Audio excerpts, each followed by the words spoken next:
lang po, pag namigay kayo, wala namang picture taking na babanggitin pa yung pangalan nyo. Ako, pag nagbigay, nagtatanong nga ako yung pulis kung sino yung pasasalamatan. Ang sabi ko, pasalamatan nyo yung Diyos. Hindi ko nga ako binigay yung aking pangalan. Ayun o, I challenge all the politicians who has a lot of promises to our fellow countrymen to act in times of pandemic. Sir Francis Leo Marcos, para po sa iyo ito. Pasasalamat po para sa mga naitulong mo. Nandito lang kaming lahat nagtitiwala sa iyo. Sobrang salamat sa pagtulong mo sa mga Pilipino. Sir Francis Leo Marcos, para po sa iyo ito. Pasasalamat po para sa mga naitulong mo. Nandito lang kaming lahat nagtitiwala sa iyo. Sobrang salamat sa pagtulong mo sa mga Pilipino. Salamat po sa iyo, ang dami mong natutulungan. Ikaw ang tumutulong sa maraming mahihirap. Ikaw ang sumagip sa Pilipinong nagugutom. Ikaw lang mag-isa, nakita namin na nagsulong para bigyan ng pag-asa ating mga kababayan. May mabuting tao ka ang pwede namin naasahan. Yung katulad mo na kahit na hindi politiko, pero handang tumulong sa lahat ng mga Pilipino. Salamat po ng sobra. Alright. Nakita sa ibang may mga kaya. Iyong pinaalala. Good evening, good evening, good evening, good evening. Luzon, Visayas, Mindanao. Magandang gabi po, bansang Pilipinas. Magandang araw din po sa lahat ng mga OFW natin sa mandako ng bansa naroon. Ano po? Sa lahat po ng ating mga household worker. Magandang araw po sa inyong lahat. Saan man dako kayo ng bansa naroon, ano man po ang inyong ginagawa. Kayo man po ay naglilinis ng bahay, naglalaba, namamlansya, nagluluto, nag-aalaga ng bata. Ingat-ingat po kayo sa inyong ginagawa. Ano po?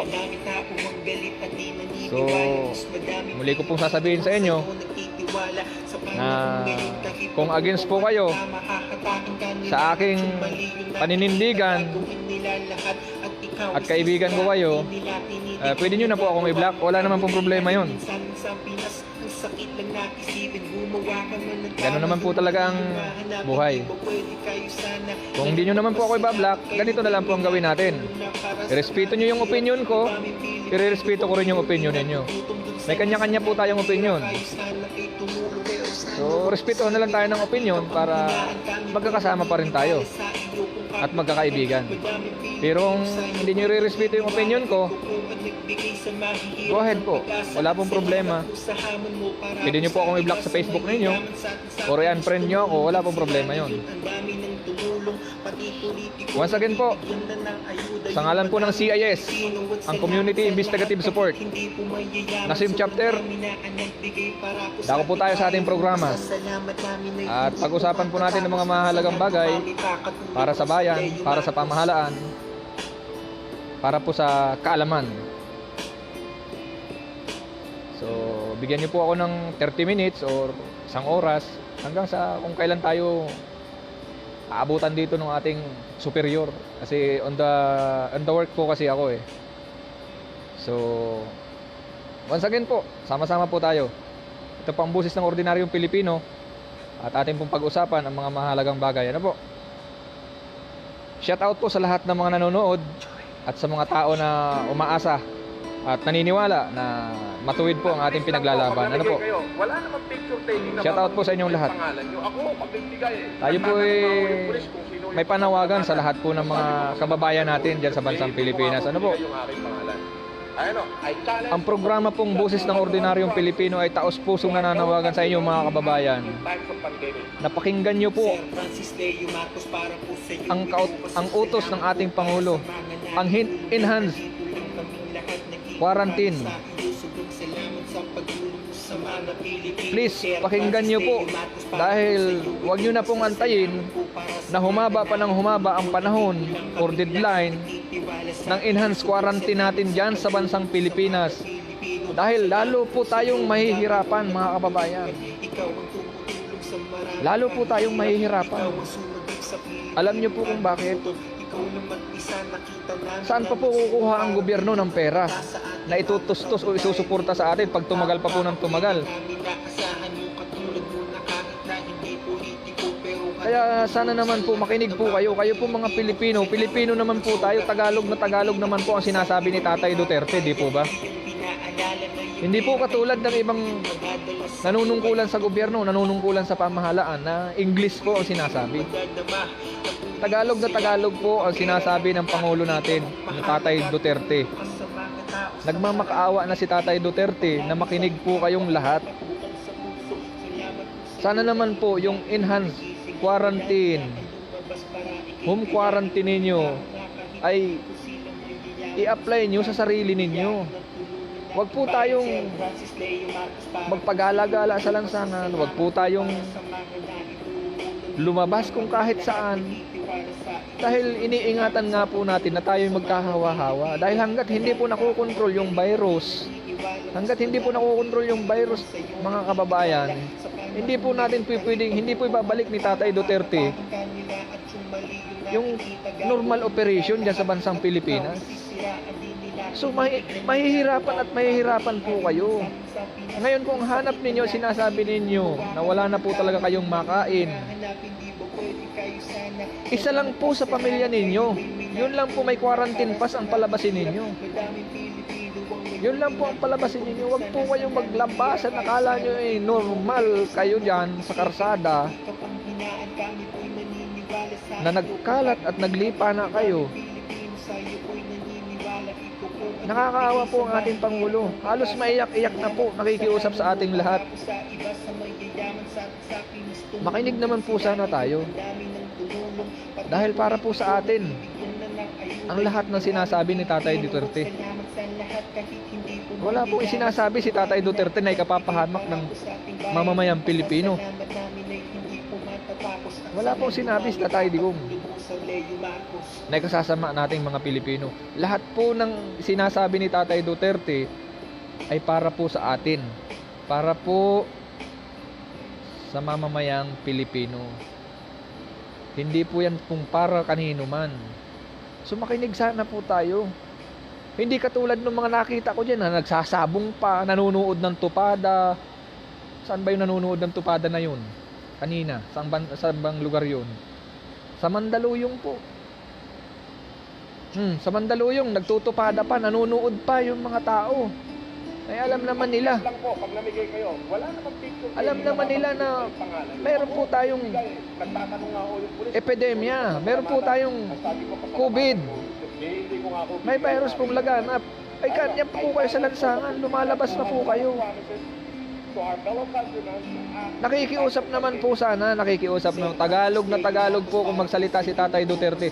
Tagalog na Tagalog po magsalita si Tatay Digong. Hindi po ini-English o bagaman ini-English niya, tina-transfer pa rin niya sa Tagalog upang maintindihan lang po ng ating mga kababayan.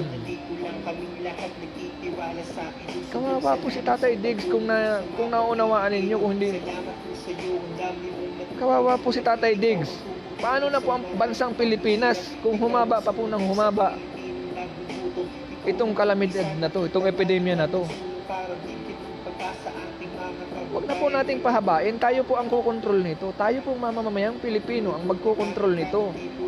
Kung susunod lang po tayo sa alituntunin ng ating mahal na presidente, hindi po hahaba ng hahaba ito. Hanggat hindi po nakukontrol ang virus sa bansang Pilipinas, hindi po tayo babalik sa normal. Ang katigasan ng ulo ninyo mga kababayan, alam nyo kung saan tayo hahantong. Hahantong tayo sa maubos tayo. Alam nyo po ba pag yung mga frontliner natin at umayaw na, nagamutin pa kayo. Yung mga doktor natin umayaw na. Dahil sa katigasan ng ulo ninyo. Paano na? Makinig naman po kayo. Nakikiusap na nga po ang presidente. Sumunod kayo Sumunod naman sana kayo. Sa pagkakataong ito, kailangan nating magkaisa.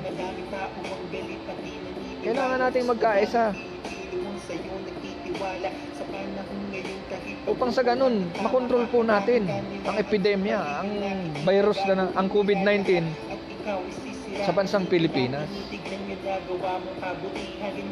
Kawawa po talaga tayo. Sinasabi ko po sa inyo, ito po ay mula sa aking puso at mula sa aking kaisipan. Kawawa po ang mahihirap. Tandaan nyo po, kayo rin pong matitigas ang ulo. Tayo pong mahihirap. Tayo po ang kawawa dito. Aanuhin nyo po yung mga mayayaman na yan. Ayan po may sapat na pera. May sapat yan na pangtustos. Kahit humaba pa. Yung quarantine.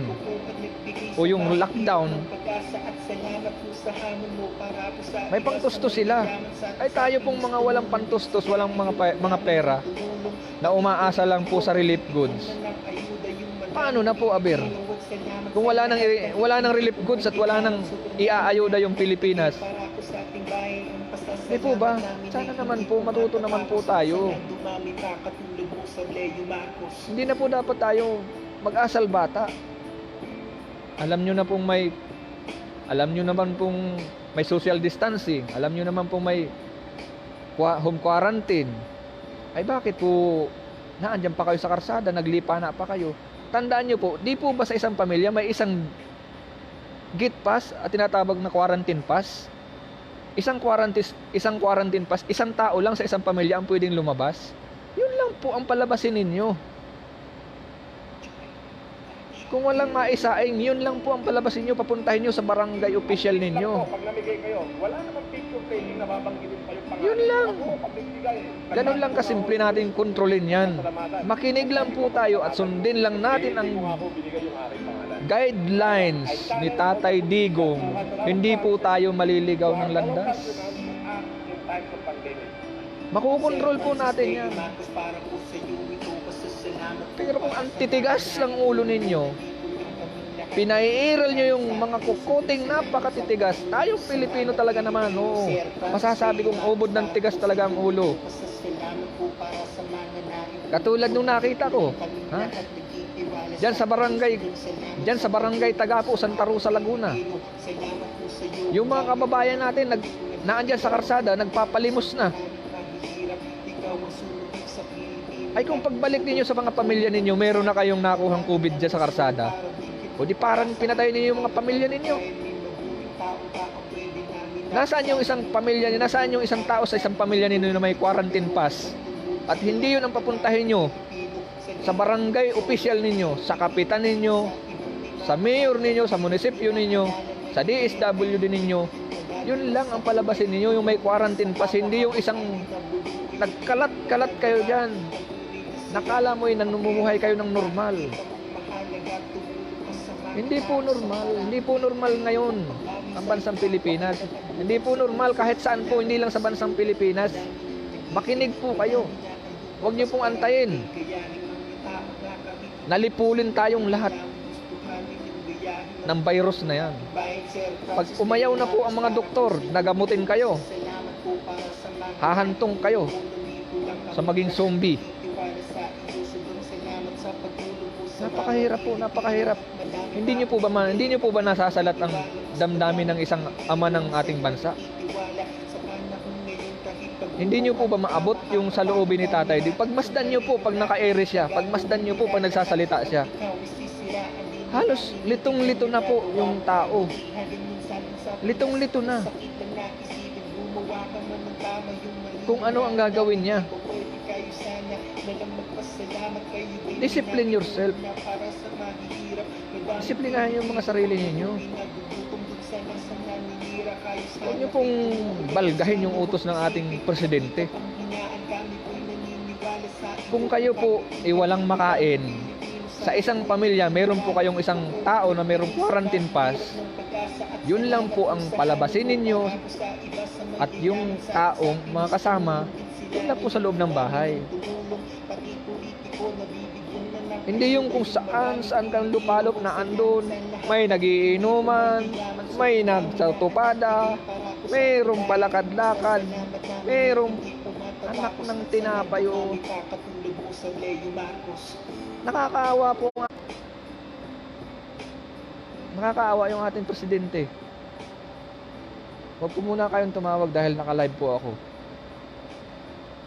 Magandang araw po sa iyo, Sir Samuel Boyet Anti-Camera ng Nagoya, Japan. Mabuhay po sir, salamat. Makinig naman po tayo sa ating mahal na Pangulo. Dahil hirap na po ang ating Pangulo. Hirap na po. Pagmasdan nyo po yung tao. pag siya nagsasalita. Ang lang po, pag namigay kayo, wala namang picture taking na babanggitin pa yung pangalan. Kasi, ako, pag nagbigay, nagtatanong napakahirap ako, po pagka ganyan. Pasasalamatan. Ang sabi ko, pasalamatan nyo. Hindi ko nga ako binigay. Napakahirap. Ayun, I challenge all the politicians. Alam naman po ninyong, So, our fellow citizens, alam nyo naman po na lahat po tayo nasa bingit ng panganib. Hindi po natin nakikita yung ating kalaban dito. Hindi po natin nakikita yung ating kalaban. Sana naman po makinig po tayo. Kasi kawawa po, kawawa yung mamamayan. Pag naubos po tayong lahat, tigok tayong lahat. Pag umayaw na po yung mga doktor natin, gamutin kayo dahil sa katigasan ng ulo ninyo, ay tudas po tayong lahat. Po ba? Sana naman makinig po tayo. Para sa ganun, hindi na po tayo mag-create pa ng ano pa mang problema. Kasi mahirap po yung ginagawa natin, matitigas po yung ulo ng kukote natin eh. Kala po natin ayos lang tayo lagi. Ay hindi po ayos. Dahil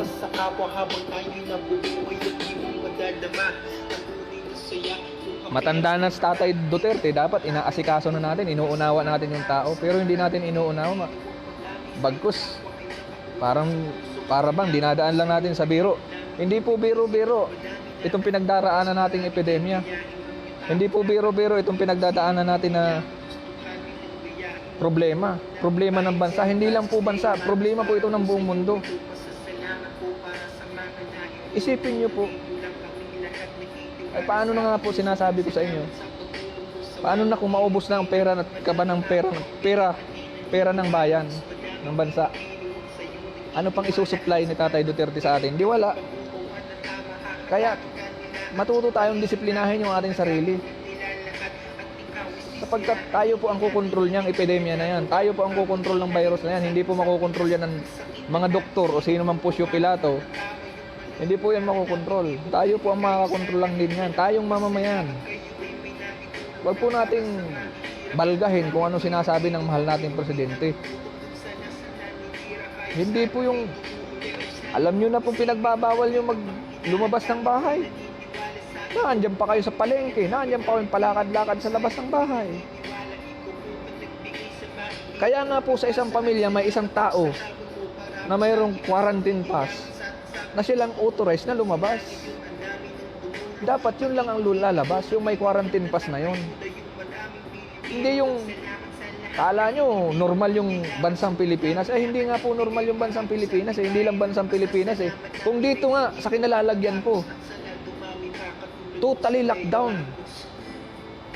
Totally lockdown. Dito ang tao, napakarami din. Pero isang kumpas lang ng hari at sinabing lahat ng mamamayan grounded sa labas. Hindi ka pwedeng magpagala-gala sa labas. May pulis dyan sa labas. Umiikot ang pulis. Huhulihin ka ng pulis sa oras na wala kang papel, katunayan na ikaw ino-authorize na lumabas.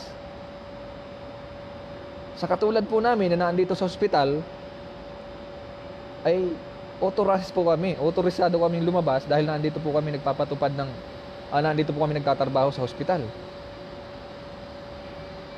Pero kung sasabihin po ninyo na naandyan yung mga yung mga tao sa labas, ay wala pong tao sa labas kayong makikita. Hindi kahit sasakyan po, bihira. Dahil pinapatupad din po dito yung social distancing. Ang isang tao, kailangan may 1 metrong layo. Kaya hindi po pwedeng magdikit-dikit. Ano po ba talaga ang dapat natin gawin sa mga mamayang Pilipino natin? I-hard discipline po ba natin? Anong gusto ninyo? Pag hinard discipline kayo, magre-react yung human right natin. Pag nilatigo kayo dyan, magre-react yung human right natin. Yung CBC natin, magre-react na niyuyurakan yung mga pagkatao ninyo. Hindi na po natin maintindihan, hindi na po natin malaman kung saan tayo lulugar sa pagkakataon na to. Kahit sino nalilito, hindi ko lang maintindihan doon sa mga Pilipino na matigas ang ulo na hindi iniisip ang kapakanan ng bansang Pilipinas.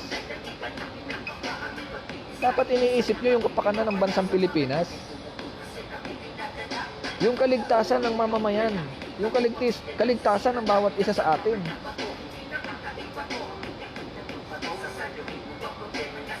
Kayong maliliit na mamamayan, kayong matitigas na ulo, kayo pa rin ang talo dyan pag humaba ng humaba ang extension ng home quarantine o lockdown dyan sa bansang Pilipinas. Kayo pa rin ang talo dyan. Dahil sa katigasan ng ulo ninyo, katigasan ng kukutin ninyo, labas dito, labas doon, kayo ang apektado dyan.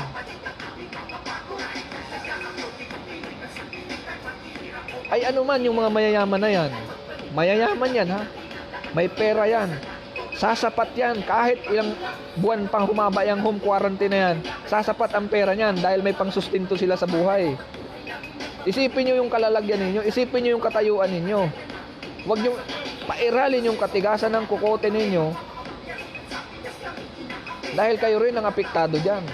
Kayo ang talo. Tayong maliliit ang talo dito. Ay kung maubos na ang pera ng kaban ng bayan, kaban ng Pilipinas, wala nang maisusupply, wala na. Kung ayawan na kayo ng mga doktor dahil sa katigasan ng ulo ninyo at umayaw na yung mga doktor dahil sila rin nalalagay sa alanganin dahil sa katigasan ng mga ulo ninyo, o ay sana kayo. Aber, hindi kayo naawa kay Tatay Duterte. Si Tatay Duterte halos maiyak na, halos maluha-luha na yung tao. Pinipilit lang dahil tinitibayan niya dahil siya ang ama ng bansa. Siya yung dapat makikita nating salamin. Siya yung pundasyon, siya yung haligi na kailangan makita ng taong bayan na nananatili siyang matibay, matatag. Pero sa likod ng tatag ni Tatay Duterte, may hangganan yan. May hangganan. Huwag niyo sagarin sa hangganan ang tatag ni Tatay Duterte. Maawa kayo sa ating Pangulo, maawa kay Tatay Digong dahil sa Tatay Digs, matanda na, nakikiusap na sa inyo yung tao. Tagalog na Tagalog ang sinasabi ng tao. Tagalog, hindi katulad ng mga senador natin dyan na ayaw na mag-Tagalog. Gusto na, English spoken na talaga. Diba? Kahit ini-English si Tatay Duterte, tinatagalog niya, pilit na pinapaunawa sa sambayan ng Pilipino kung ano ang gusto niyang mangyari. Kayo naman, mga suwail kayo. Imbis na sa bahay lang kayo, hindi. Nandiyan kayo, naglipa na kayo sa karsada, nagtupada doon, nag-inuman dito. Paano natin makukontrol yan? Huwag na kayong magpasaway mga kabayan, huwag kaibigan, mga kababayan, huwag na kayong magpasaway. Please, huwag na kayong magpasaway. Maawa na tayo, maawa kayo. Maawa kayo sa Tatay Digong natin. Oh, katulad ngayon, may taong tumutulong. Anong ginagawa ng sambayan ng Pilipino, ng ibang mga mamamayang Pilipino? Binabatikos yung taong tumutulong. Ano ba yung mga mindset na yan natin? Sa imbis na tayo magpasalamat dun sa tao na tumutulong, binabatikos ninyo.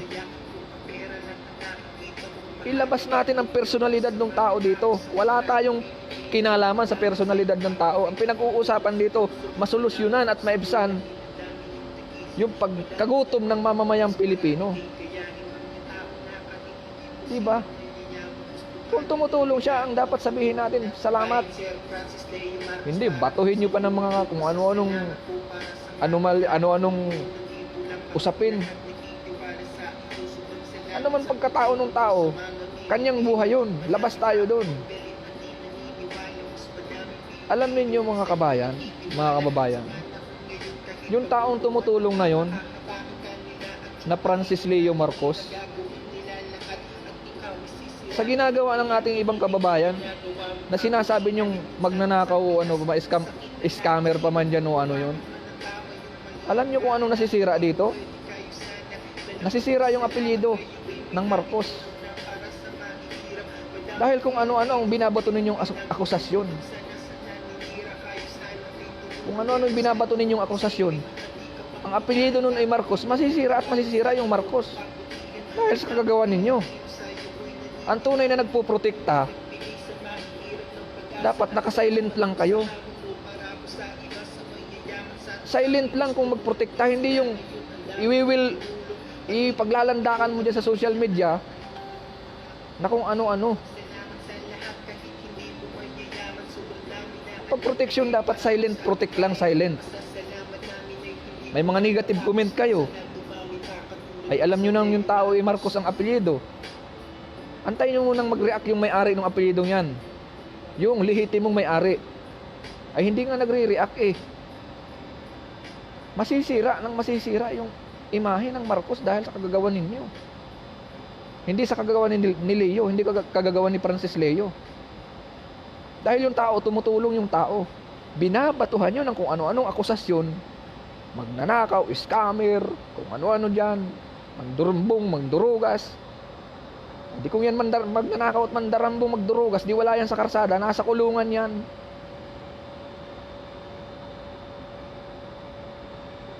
Huwag tayong magpasaway. Huwag tayong magpasaway, mga kabayan. Magpasalamat tayo dahil may taong tumutulong. May nakakaayuda. May umaayuda sa iba nating kababayan na halos hindi na marating o hindi na maabot ng tulong. Dahil din nga dyan sa sobrang dami ng ating mga kababayang mahihirap. Ipagpasalamat natin. Ang dapat natin sabihin, salamat. Hindi yung batuhan yun ng kung ano-anong akusasyon yung tao.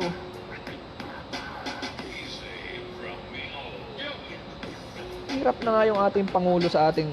Hirap na nga yung Pangulo natin na masolusyonan at matukuran kung ano ang nangyayari sa... Hindi lang tayo ang hirap. Halos buong mundo. Okay lang yung mga nakaaangat na bansa, yung mayayaman na bansa. Okay lang yun. Ay tayo, mahirap na bansa, kawawa tayong mamamayan. Mahabag kayo sa kinalalagyan natin, mahabag kayong lahat, mahabag kayo. Ako, alam nyo, pag pinanonood ko si Tatay Diggs, hindi ko maintindihan. Tumutulo na ang luha ko dahil naawa ako doon sa matanda. Na-imagine ko yung hirap. Yung hirap ng kalooban niya. Yung hirap na dinaranas niya.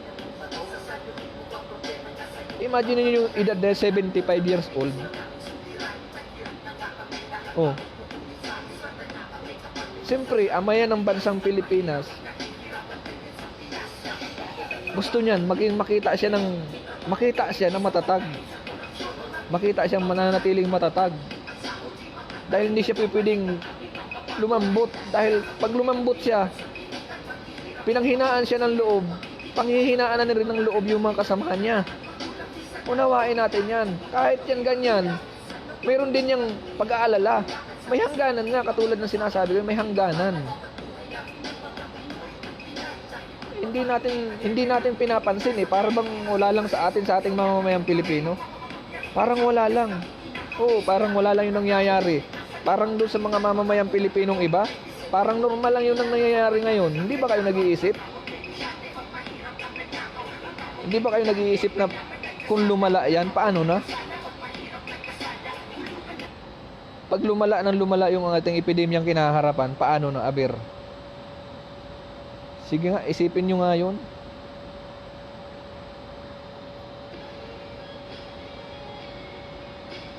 Dapat nagtutulong-tulong tayo dito. Hindi yung matitigas yung ulo ninyo. Hindi yung hindi kayo nakikinig. Hindi kayo nakikinig sa instruction ng ating presidente. Nakakaawa. Aba. Ay kung dumating yung time na talagang humaba pa ng humaba yung home quarantine na yan, lockdown na yan. Tayong maliliit ang mahihirapan. Kayong maliliit na ubod ng tigas ang kokote, tayo yung mahihirapan. Tayo yung unang mamamatay, tandaan nyo, tayo. Yung mga mayayaman, hindi agad-agad mamamatayan. Sapat ang pera niyan. Isipin nyo naman. Makiramdam naman kayo sa paligid ninyo. Akala nyo parang bang ano lang, walang yung mga Pilipinong iba, parang normal lang yung nangyayari. Nasanay kasi kayo sa mga ganyang sistema, yung normal lang, kala nyo normal lang. Ay, virus ang kalaban natin. Ang kalaban natin dito hindi nakikita. Nag-aalala na yung ama ng bansa natin sa inyo. Tapos kayo hindi nyo inaalala yung ama ninyo.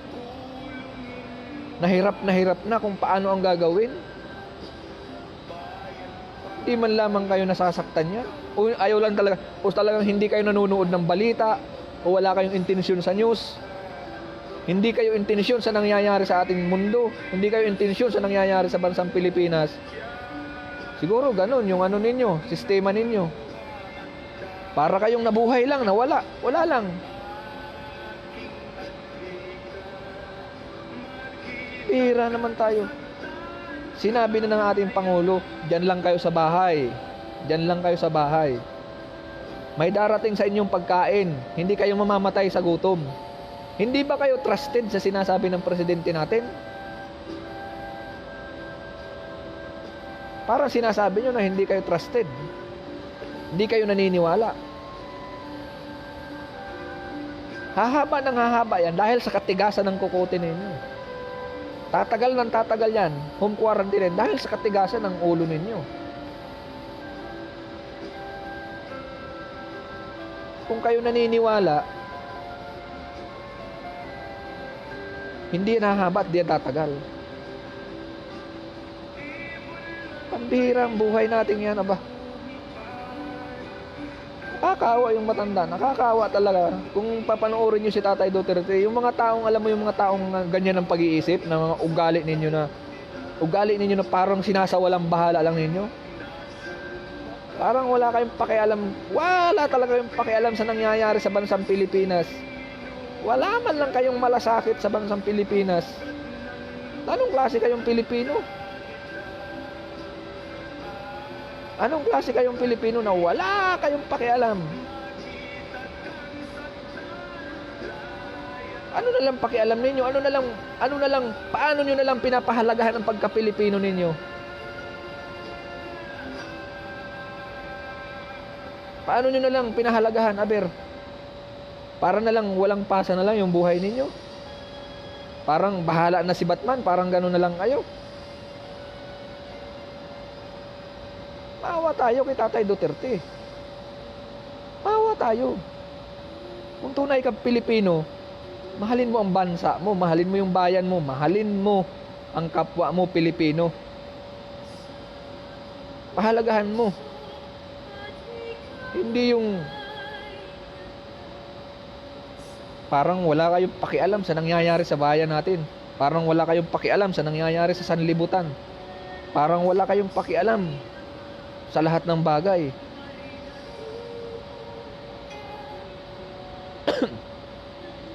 Tapos pagka nagkaroon ng problema, isisisi nyo sa gobyerno. Gobyerno ba lagi ang may problema? Hindi ba kayong mamamayan? Bihira na tayong buhay natin ito. Matuto naman sana tayong disiplinahin yung sarili natin. Matuto naman sana tayo disiplina sa sarili natin.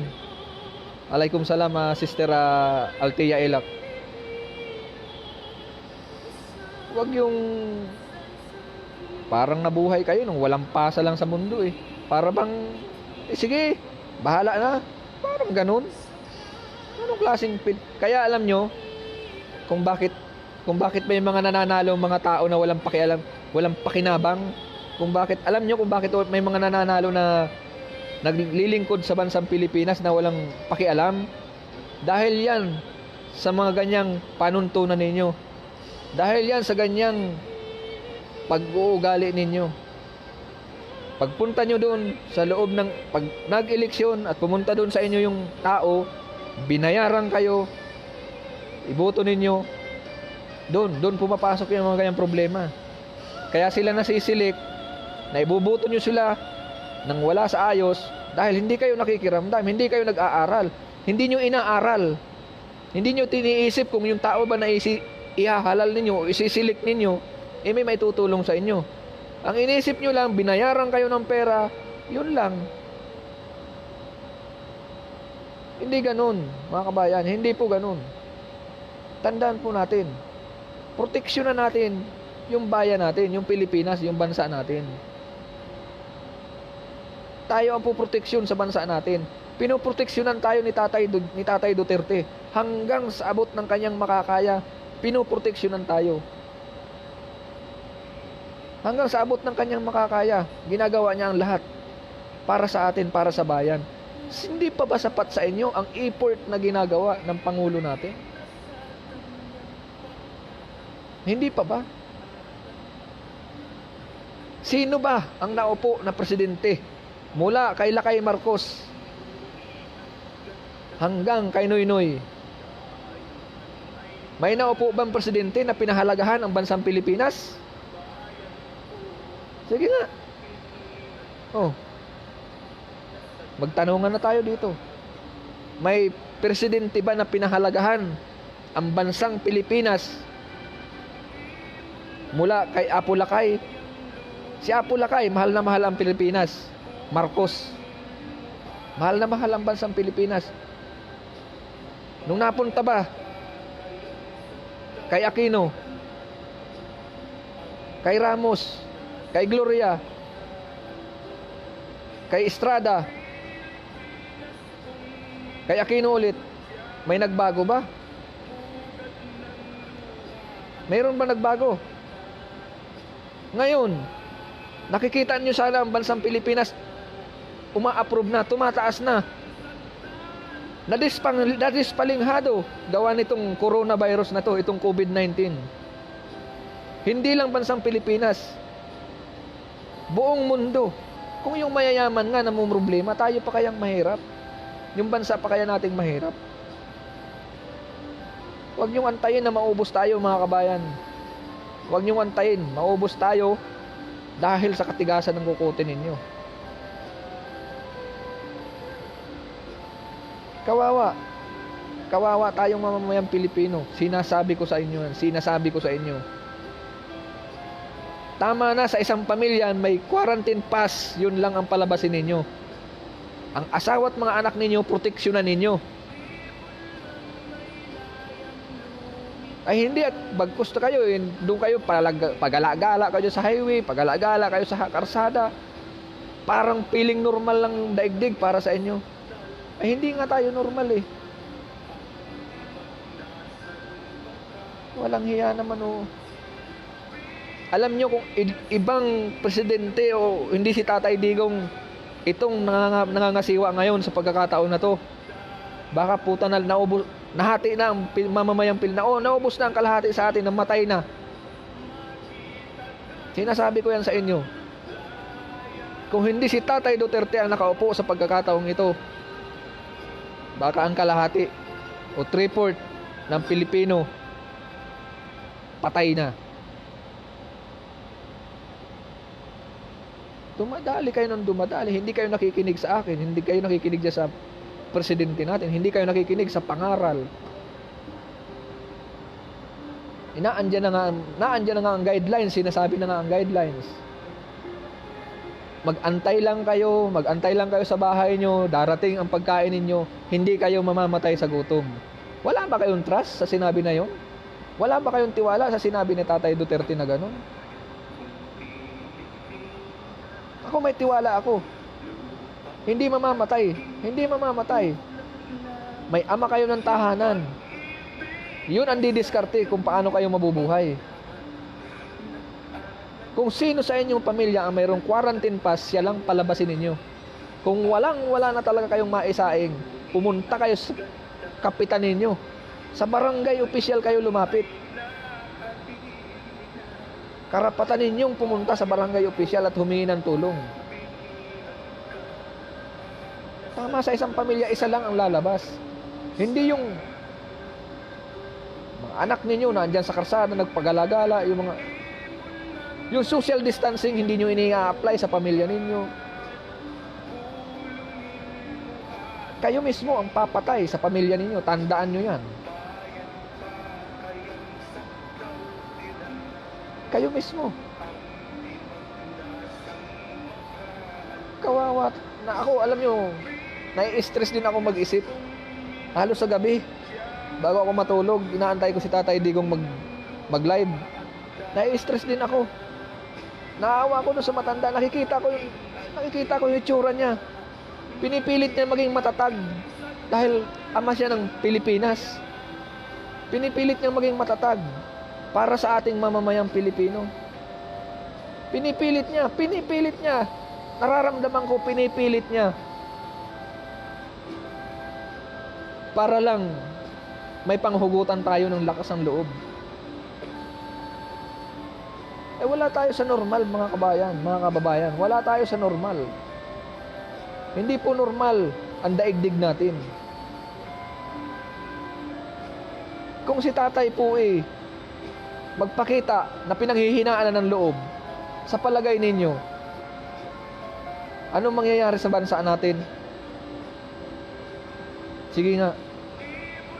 Kung magpakita si Tatay Digong ng pinanghihinaan na ng loob, anong mangyayari? Hindi kaya yung mga tao dyan magkagulo na? Baka yung tao dyan magpatayan na, sinasabi ko sa inyo. Magkakagulo na po. Tandaan ninyo yan, sinasabi kong ito. Pag ang presidente natin nagpakita ng pinanghinaan na ng loob, magkakagulo na po. Mawawala na ng direksyon ng lahat ng tao, tandaan nyo yan. Huwag nyong antayin na dumating yung hangganan na ganun. Ngayon pa lang, disiplinahin nyo yung sarili nyo. Napakasimple lang. Stay at home. Manatili ka lang sa bahay. Napakasimple lang. Manatili ka lang sa bahay. Antayin natin na maging normal. At pag normal na, babalik na tayo sa dati nating pamumuhay. Tagalog na Tagalog ang sinasabi ng ating presidente, hindi katulad ng mga ibang nanunungkulan sa bayan, ayaw nang magtagalog. Tagalog na Tagalog po ang sinasabi ng ating presidente. Malinaw na malinaw. Pakinggan nyo lang po at itanim nyo lang sa isip ninyo. Tagalog na Tagalog. Hindi po ba maunawaan yan? Ano bang gustong salita ninyo? O pagbisan nga po, binibisaya pa ni Tatay Duterte.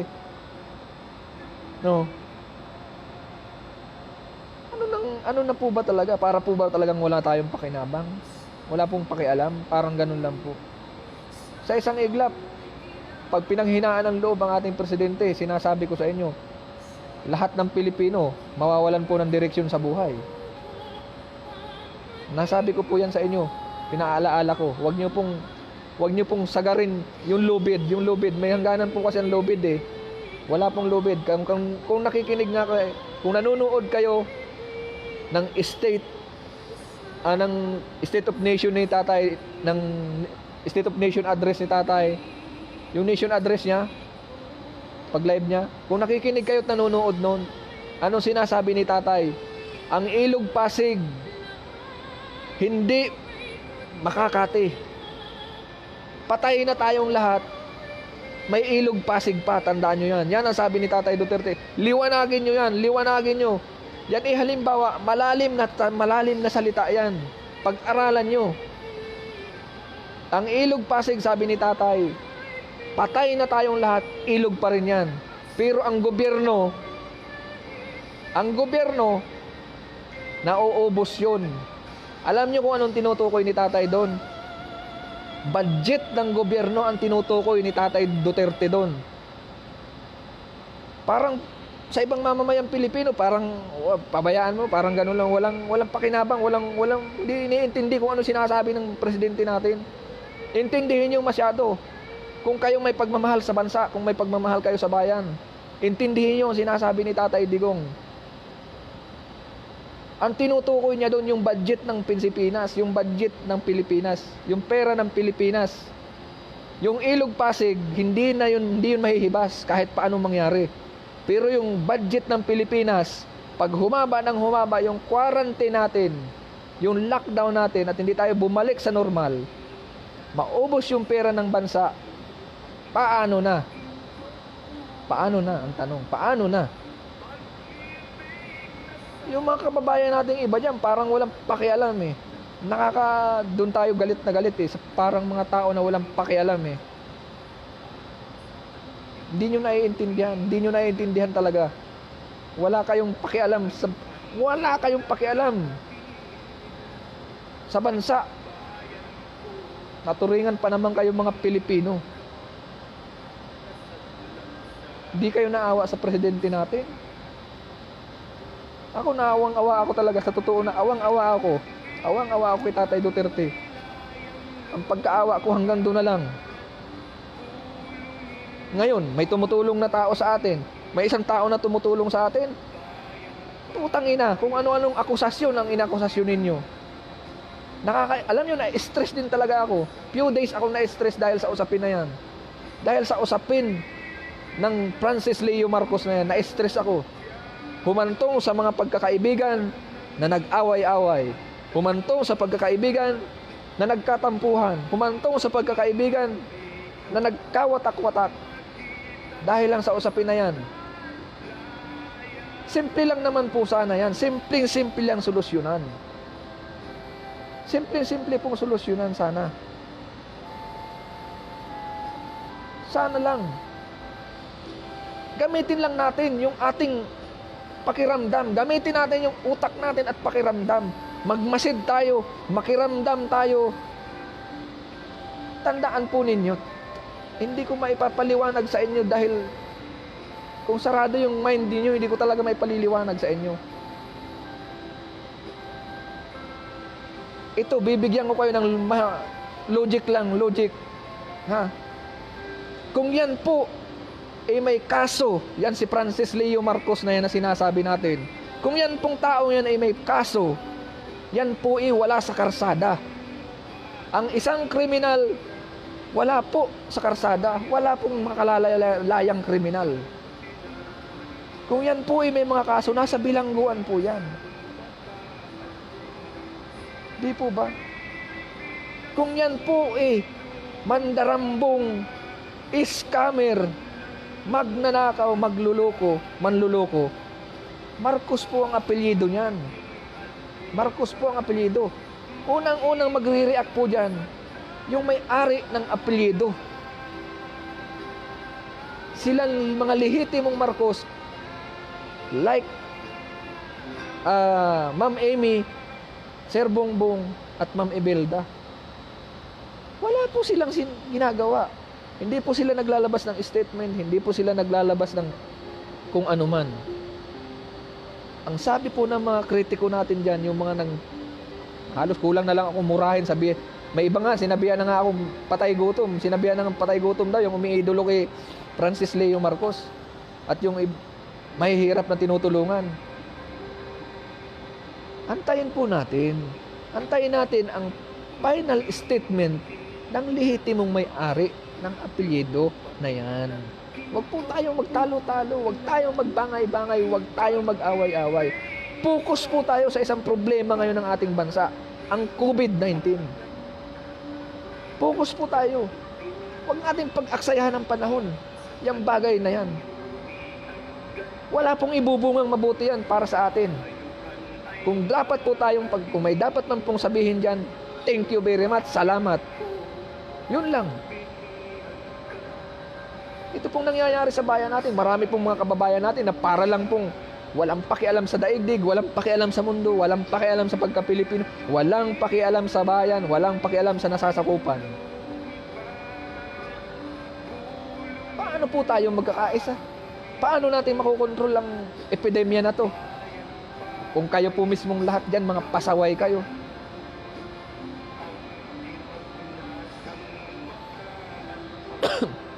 Tuto po tayong dumisiplina sa ating sarili. Tuto po tayo. Huwag po tayong pasaway. Kung ano sinasabi ng ating presidente, sundin lang po natin. Tandaan niyo po, walang ama na ipapahamak ang kanilang mga anak. Walang ama na ipapahamak ang kanilang mga anak. Tandaan niyo po yan. Lahat ng sinasabi ng isang ama, ay para po sa kaibubuti ng kanilang anak. Kaya napapahamak ang isang anak dahil sa katigasan ng ulo at hindi nakikinig sa kanilang ama. Si Tatay Digong po yan ang tinutukoy ko dyan. Si Tatay Digong po. Si Tatay Digong ang ama ng Pilipinas. Sumakinig lang po tayong mga anak. Tayo pong mamamayang Pilipino ang anak ni Tatay Digong. Makinig lang po tayo sa sinasabi ng ama ng ating bansa. Hindi po tayo mapapano. Ngayon kung susuwayin po natin yan, babalgahin po natin yan, mauuwi po tayo sa disgrasya. Mauuwi po tayo sa kawalan. Mauuwi po sa kapahamakan. Tandaan nyo po yan. Pag napahamak kayo, sisisihin nyo yung gobyerno. Huwag ganun mga kabayan, huwag ganun. Sinasabi ko sa inyo, huwag po ganun. Huwag po ganun. Pwede lang, naku, talaga naman po, talaga, ewan ko na lang po. Halos po nga talaga, hindi ko na po masasabi sa inyo, hindi ko na po talaga may papaliwanag sa inyo yung katigasan ng mga iba nating mga kababayang Pilipino. Nakaka-stress pong isipin, pero kailangan po nating pangaralan o kailangan po nating mag-live ng ganito, mag-live broadcast upang sa ganun po,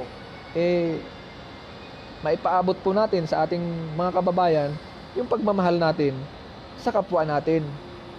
Maipaabot po natin sa ating mga kababayan na ako, ang boses ng ordinaryong Pilipino, may pagmamalasakit po sa inyo.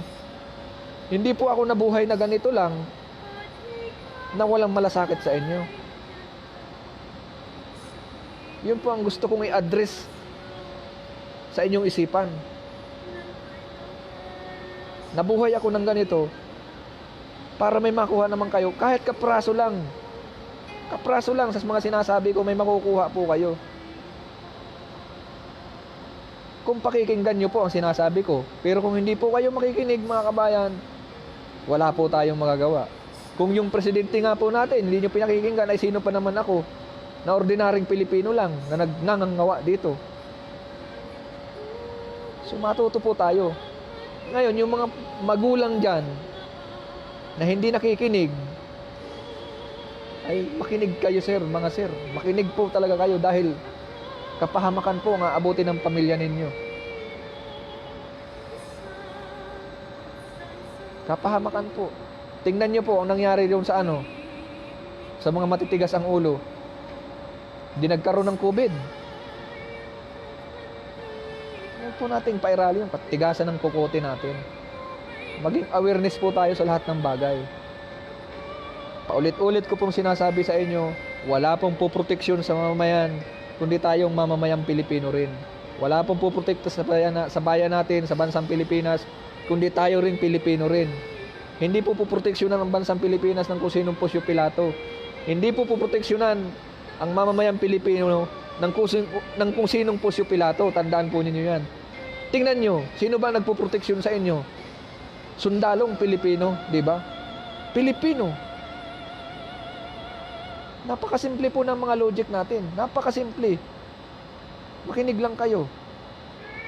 Wala pong sino mang pwedeng po magproteksyon sa inyo, kundi yung kapwa natin, Pilipino. Sana, proteksyonan nyo din yung nagpo-proteksyon sa inyo. Proteksyonan nyo yung sarili nyo, puproteksyonan din kayo nung nagbabantay sa inyo. Give and take po. Give and take. Ganun lang po kasimple. Hindi yung take lang kayo ng take, hindi kayo nagbibigay. Napakahirap sa atin eh. Sino maapektuhan dito? Tayo din. Dahil sa katigasan ng ulo. Sino maghihirap? Tayo din. Lang naman maghihirap yung taga-Amerika. Alam nyo kung sino ang talo dito? Tayo rin mahihirap. Tayong maliliit na mamamayan, tayo ang talo dito. Yung mga mayayaman, may tukod na budget yan hanggang humaba ng humaba kahit kaano pag tumagal yung home quarantine natin na yan. Sapat yung kanilang budget ay tayo po. Kaya sana mga kababayan, mulit-muli ko po sinasabi sa inyo, wag na po tayong matigas ang ulo. Sundin lang po natin ang guidelines na sinasabi ng ating mahal na presidente at hindi po tayo maliligaw ng landas. Tandaan nyo po, wala pong ama na papatayin ang kanilang mga anak. Tandaan nyo po yan. Si Tatay Digong ang ama ng bansang Pilipinas, siya po ang sundin natin. Hindi yung sarili nating isip ang susundin natin na pag nauwi sa kapahamakan, ay presidente rin po ang sisisihin ninyo pagdating ng araw. Di po ba? So, magbigayan po tayo dito, magtulungan po tayo. Tandaan po ninyo, magtulungan po tayo. Magbigayan tayo dito para wala pong malagay sa alanganin. Wala pong magsisisi bandang huli. Wala pong maargabyado bandang huli. Magbigayan po tayo. Respeto sa kapwa. Respeto sa sarili. Opinyon ng kapwa, opinyon ng sarili. Irespeto mo ang opinyon ng kapwa mo. Irespeto mo rin yung opinyon ng iyong sarili. Ganun lang po kasimple. So, nagpapasalamat po tayo dahil mayroon po mga individual dyan na tumutulong sa atin. Nagpapasalamat po tayo. Shout out po sa lahat po ng mga tumutulong sa ating mahal na presidente at kahit paano naiibsan po ang mga pangangailangan. Maraming salamat po sa inyong lahat. Especially na po yung binabatikos ninyong tao. Ayaw ko na pong pag-usapan dito yung taong yan. Dahil paulit-ulit ko pong sinasabi sa inyo na kung may dapat mong sumagot ng aligasyon na yan, antayin po natin yung may-ari ng lehitimong may-ari ng apelyido na yan. Ano po, wag na po natin pag-usapan, wag po natin bigyan ng kulay, wag po natin bigyan ng kung ano man yung komento, kung ano yung magpasalamat na lang po tayo dahil may taong tumulong po sa atin. At sinashoutout ko po ang pinakamabait kong kaibigan na hindi tayo binitawan until now. Ang dalawa po nating matalik na kaibigan, si Althea Elak at si Sir Samuel Boyet Anticamara ng DDS Japan. Solid talaga ikaw, sir. Talagang believe ako sa iyo, sir. Kung gaano nyo pinaglaban si Tatay Duterte, ganoon ko rin yung pinaglaban dito sa Saudi Arabia. Doon na nga-block ang account ko. Sa paglaban ko. Kahit dito, very restricted. Nung kampanyahan yan, talagang sinasabihan nga ako ng engineer ko na wag mong ibuwis ang buhay mo nang dahil lang sa political. Sabi ko, ito yung agenda ko, ito yung gusto kong mangyari. Hindi naman ako nang babiolate ng batas dito sa bansa kung saan ako naroroon. Paglaban ko lang. Kasi alam nyo mga kababayan, nung si Tatay Duterte tumatakbo pa lamang ng Pangulo, napakaraming against po dyan. Napakaraming against. Maraming ayaw dito sa kinalalagyan ko. Dahil yun nga raw, siguro ayaw yung batas niyang, talagang alam ko si Tatay Digong, hard discipline talaga yan. Hard discipline. Yun ang gusto ko mamuno sa bayan, yung hard discipline. Ano yung palambot-lambot na tao na walang nagawa sa bayan. Tingnan nyo ngayon, kung hindi lang tayo dinaanan ng epidemya, baka yung mga project ni Tatay Duterte tapos na. Nagka-bin-bin-bin-bin, nagka-stop-stop dahil nagkaroon po tayo ng epidemya, nagkaroon po tayo ng COVID-19. Pero kung hindi po nagkaroon ng COVID-19, yung mga project po ng Tatay administration na yan, ni Tatay Duterte, yan po diretso sana. So hopefully, inshallah, matapos na po itong problemang kinaharap ng daigdig natin, ng bansang Pilipinas at ang buong mundo, at naway alisin na ni Allah ang sakit na yan sa pamamagitan niya, i-complete healing niya yung mundo natin.